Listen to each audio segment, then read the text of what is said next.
সিরাপে কি লুকিয়ে রয়েছে এখন বেশ? ইতিমধ্যে 14টি শিশু মৃত্যুর খবর পাওয়া গেছে। দেশ জুড়ে এখন তোলপাড় অবস্থা। তারই মধ্যে রবিবার সব রাজ্য ও কেন্দ্রশাসিত এলাকা নিয়ে জরুরি বৈঠক কেন্দ্রের।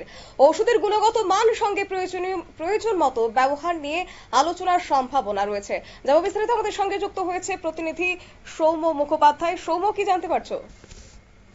দেখো শতাব্দী, গত কয়েকদিন ধরে মধ্যপ্রদেশ, রাজস্থান এবং মহারাষ্ট্রে বিষাক্ত কাশির সিরাপ খাওয়ার ফলে একাধিক শিশুর মৃত্যু হয়েছে। আর এই ঘটনা নিয়ে দেশ জুড়ে একটা শোরগোল পড়ে গেছে। তারপরেই কেন্দ্র উদ্যোগ নিয়ে আগামীকাল অর্থাৎ রবিবার দিন সমস্ত রাজ্য এবং কেন্দ্রশাসিত এলাকাগুলোর স্বাস্থ্য কর্তাদের নিয়ে এবং ওষুধ নিয়ন্ত্রক সংস্থা তাদের নিয়ে একটা জরুরি বৈঠকের ডাক দিয়েছে। আগামীকালে এই বৈঠকে দুটো বিষয় নিয়ে আলোচনা হওয়ার সম্ভাবনা রয়েছে। একটা হচ্ছে কাশির সিরাপের প্রয়োজন মতো ব্যবহার এবং দ্বিতীয় হলো যে ওষুধের গুণগত মান।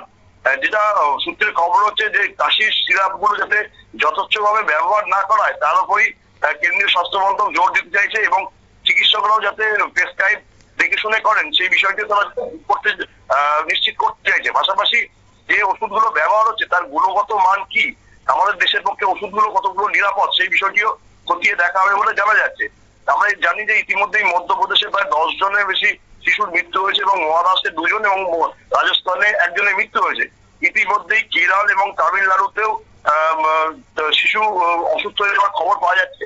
যেটা চিকিৎসক সূত্রে জানা যাচ্ছে যে মূলত কাশির সিরাপ খাবার পরে কিডনি বিকল হয়ে শিশুগুলোর মৃত্যু হয়েছে। এর ফলে শুক্রবার দিনই কেন্দ্রের তরফ থেকে নির্দেশিকা জারি করা হয়েছে এবং জানানো হচ্ছে যে 2 বছরের নিচের শিশুদের কোনোভাবেই কাশির সিরাপ প্রেসক্রাইব করা যাবে না।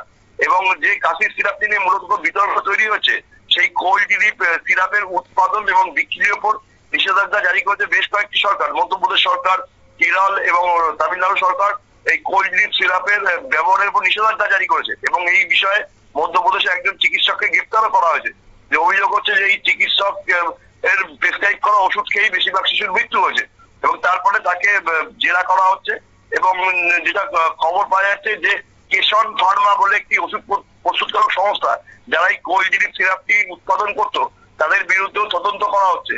এবং রাজস্থান সরকার ইতিমধ্যেই কিষান ফার্মার ওষুধ সহ কাশির সিরাপ সহ 19টি ওষুধ বিক্রি স্থগিত রেখেছে এবং কেরল সরকারও বেশ কয়েকটি ওষুধ স্থগিত রেখেছে।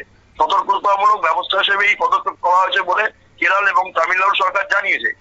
যেটা জানা যাচ্ছে যে কোল্ড ডিপ ওষুধের মধ্যে 48.6% ডাইথিলিন ডাইগল নামে একটি বিষাক্ত শিল্প দ্রাবকের উপস্থিতি পাওয়া গেছে এবং এই শিল্প দ্রাবকের জন্যই এই কিডনি বিকলের মতো বা যকৃতের সমস্যা হচ্ছে বলেই অভিযোগ। ফলে পুরো বিষয়টি খতিয়ে দেখে তারপরে কিষান ফার্মার ওষুধগুলো আগামী দিনে চালু থাকবে কিনা সেই ব্যাপারে সিদ্ধান্ত নেওয়া হবে।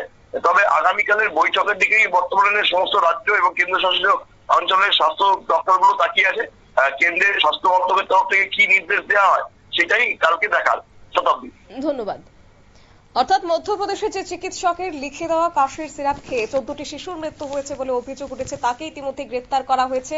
অন্যদিকে তামিলনাড়ু থেকে উঠে আসলো একই অভিযোগ। তবে বিষাক্ত এই কফ সিরাপের জেরে এবার দেশ জুড়ে তোলপাড় অবস্থা এবং সব রাজ্য কেন্দ্রশাসিত এলাকা নিয়ে আগামীকালই হচ্ছে জরুরি বৈঠক। নিয়ে নিচ্ছি ছোট্ট একটি বিজ্ঞাপন বিরতির সঙ্গে থাকুন।